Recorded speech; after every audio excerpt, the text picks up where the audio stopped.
In Matthew 11, 28 through 30, we read the words that say, "Come unto me, all you who are weary and heavy laden, and I will give you rest."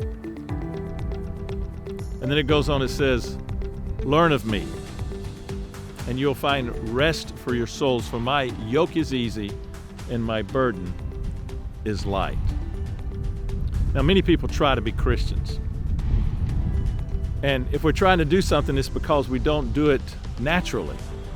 I heard one person say, quit trying and become the type of person that is a Christian without trying.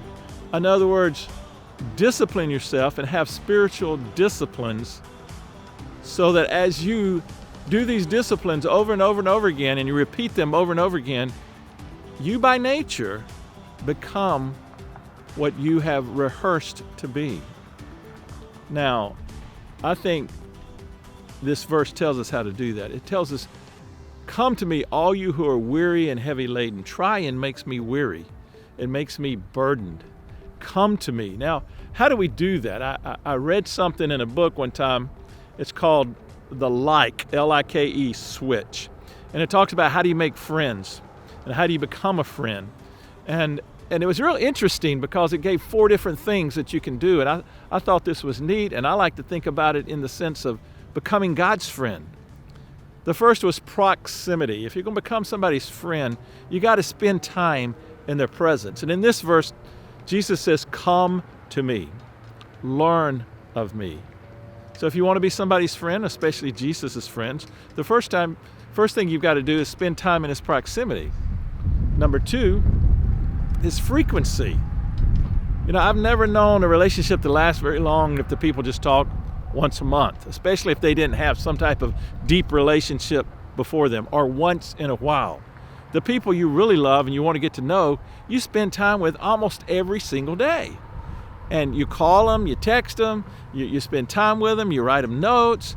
You know, there's all kinds of ways. So you do that frequently. And many times, I know with my wife, I call her and communicate with her frequently throughout the day.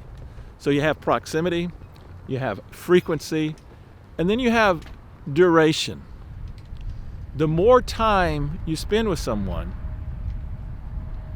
the deeper the relationship grows, the stronger it grows. You know, even Psalm 1 talks about this. It says, "Blessed is the man that walks not in the counsel of the ungodly, nor stands in the way of sinners, nor sits in the seat of the scoffers."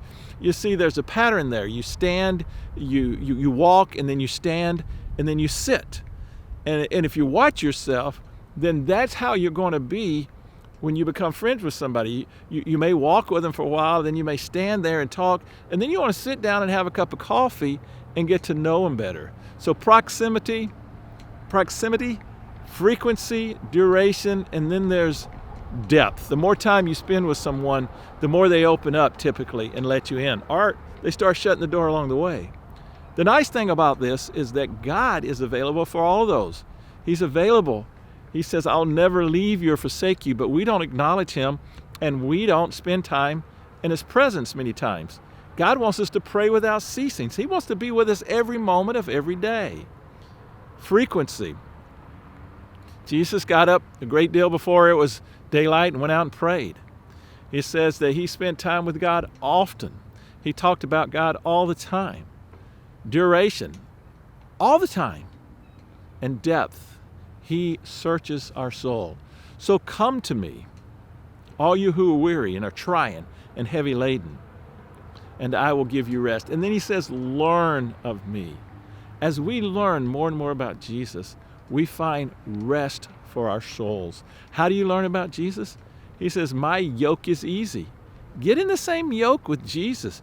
Go where Jesus is working. Do what Jesus is doing. Say what Jesus is saying. Feel what Jesus is feeling. Think what he's thinking. And you get there by reading the Word, by spending time with him, by praying, solitude, silence, reflection. There's so many ways to do that.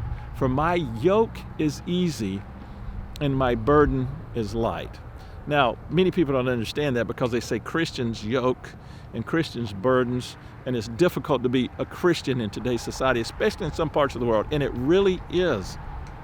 But when you fall in love with someone and you truly love them and you truly give your life 100%, to that individual.